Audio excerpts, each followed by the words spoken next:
वे ईश्वर हैं, अवश्य आएंगे। सबरी को आश्रम सौंपकर जब ऋषि मतंग देवलोक जाने लगे तो सबरी भी ऋषि के साथ देवलोक जाने की जिद करने लगी। उसने ऋषि का हाथ पकड़ लिया और उनके साथ देवलोक जाने के लिए रोने लगी।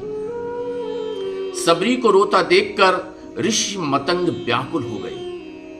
उन्होंने सबरी के सिर पर हाथ फेरते हुए कहा, बिटिया, इस आश्रम में ही तुम इंतजार करो। भगवान इसी आश्रम में आने वाले हैं, बस तुम्हें उनका इंतजार करना होगा। और मित्रों, आज करोड़ों करोड़ हिंदू ईश्वर अर्थात रामलला के आने की प्रतीक्षा कर रहे हैं। सबरी ने इतना लंबा इंतजार किया, उससे भी ज्यादा लंबा इंतजार किया है हिंदुओं ने।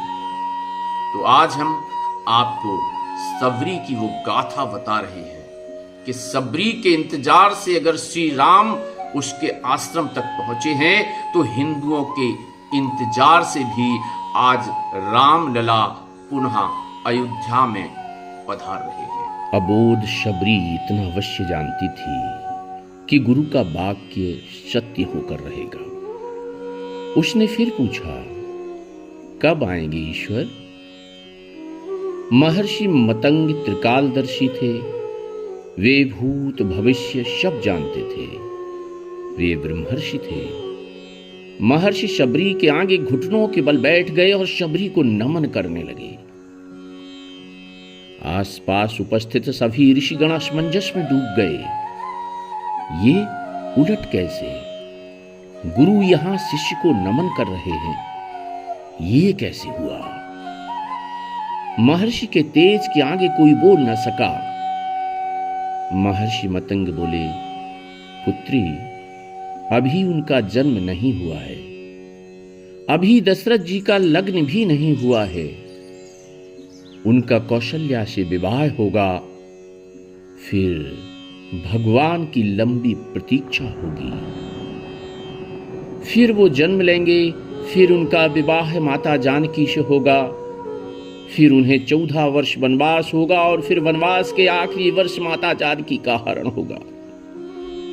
तब उनकी खोज में ईश्वर यहां आएंगे। तुम उन्हें कहना, आप सुग्रीव से मित्रता कीजिए, उसे आतताई वाली के संताप से मुक्त कीजिए। आपका अभीष्ट सिद्ध होगा और आप रावण पर अवश्य विजय प्राप्त करेंगे। सबरी एक क्षण किंकर्तव्य विमूढ़ हो गई। अबोध शबरी इतनी लंबी प्रतीक्षा के समय को माप भी नहीं पाई। वह फिर अधीर होकर पूछने लगी, इतनी लंबी प्रतीक्षा कैसे पूरी होगी गुरुदेव? महर्षि मतंग बोले, वे ईश्वर हैं, अवश्य ही आएंगे, यह भावी निश्चित है। लेकिन यदि उनकी इच्छा हुई तो काल दर्शक के इस विज्ञान को परे रखकर वे कभी भी आ सकते हैं। लेकिन आएंगे अवश्य। जन्म मरण से परे उन्हें जब जरूरत हुई तो प्रहलाद के लिए खंबे से भी निकल आए थे। इसीलिए प्रतीक्षा करना बेटा, वे कभी भी आ सकते हैं। तीनों काल तुम्हारे गुरु के रूप में मुझे याद रखेंगे। शायद यही मेरे तप का फल है। शबरी गुरु के आदेश को मान वहीं आश्रम में रुक गई। उसे हर दिन प्रभु श्री राम की प्रतीक्षा रहती थी। वह जानती थी समय का चक्र उनकी उंगली पर नाचता है, वे कभी भी आ सकते हैं। हर रोज रास्ते में फूल बिछाती और हर क्षण राम की प्रतीक्षा करती। कभी भी आ सकते हैं। हर तरफ फूल बिछाकर हर क्षण प्रतीक्षा, प्रतीक्षा और प्रतीक्षा। शनय शनय शबरी बूढ़ी हो गई, लेकिन प्रतीक्षा उसी अबोध चित्त से करती रही और एक दिन उसके बिछाए फूलों पर प्रभु श्री राम के चरण पड़े। सवरी का कंठ अवरुद्ध हो गया, आंखों से आंसुओं की धारा फूट पड़ी। गुरु का कथन सत्य हुआ, भगवान उसके घर आ गए।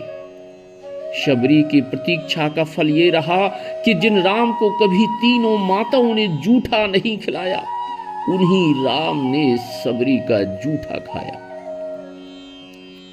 ऐसे पतित पावन मर्यादा पुरुषोत्तम दीन हितकारी श्री राम जी की जय हो, जय हो, जय हो। एक तक देर तक उस सत्पुरुष को निहारते रहने के बाद वृद्धा भीलनी के मुंह से स्वर फूटने लगे। बोली, कहो राम, सबरी की कुटिया को ढूंढने में तुम्हें अधिक कष्ट तो नहीं हुआ? राम मुस्कुराए, यहां तो आना ही था मां, कष्ट का क्या मोल है? जानते हो राम, तुम्हारी प्रतीक्षा तब से कर रही हूं जब तुम जन्मे भी नहीं थे।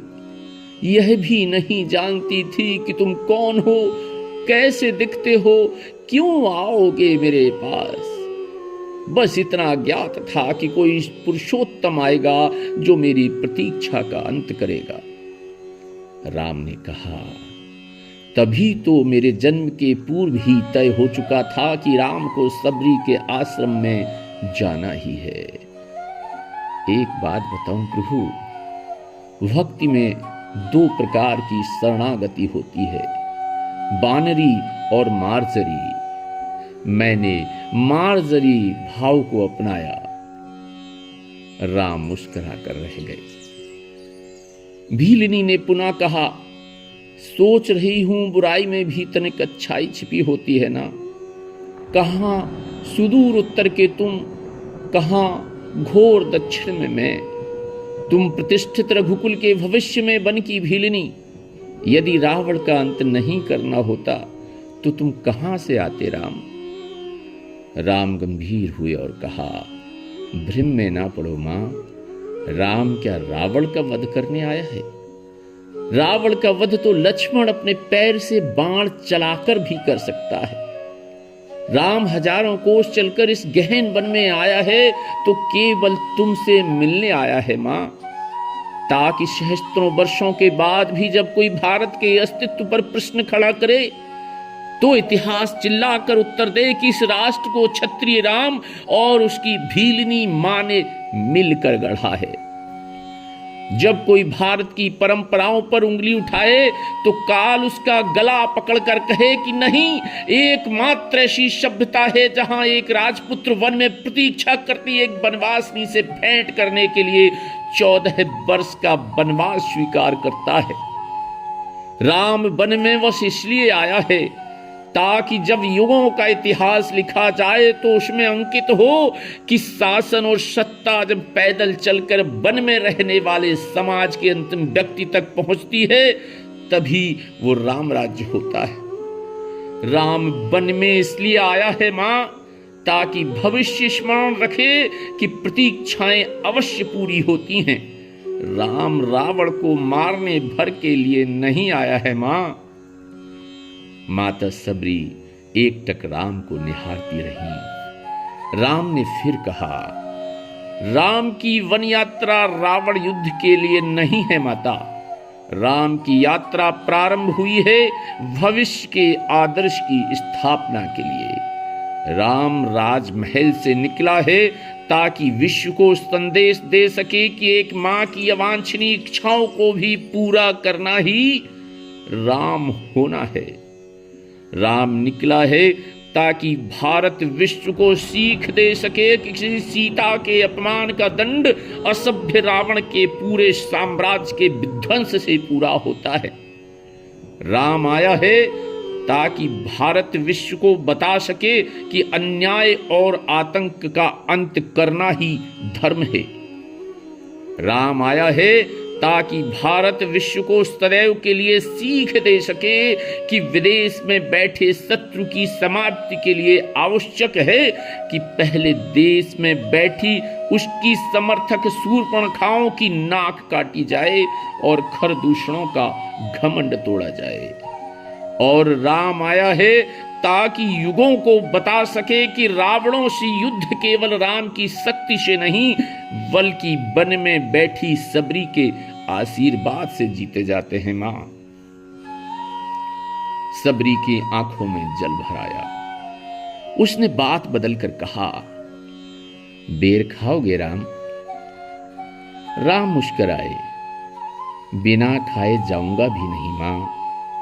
सबरी अपनी कुटिया से झपोली में बेर लेकर आई और राम के सामने रख दिए। राम और लक्ष्मण खाने लगे तो सबरी ने कहा, बेर मीठे हैं ना प्रभु? यहां आकर मीठे और खट्टे का भेद भूल गया हूं मां। बस इतना समझ रहा हूं कि यही अमृत है। सबरी मुस्कुराई और बोली, सचमुच मर्यादा पुरुषोत्तम हो राम तुम तो।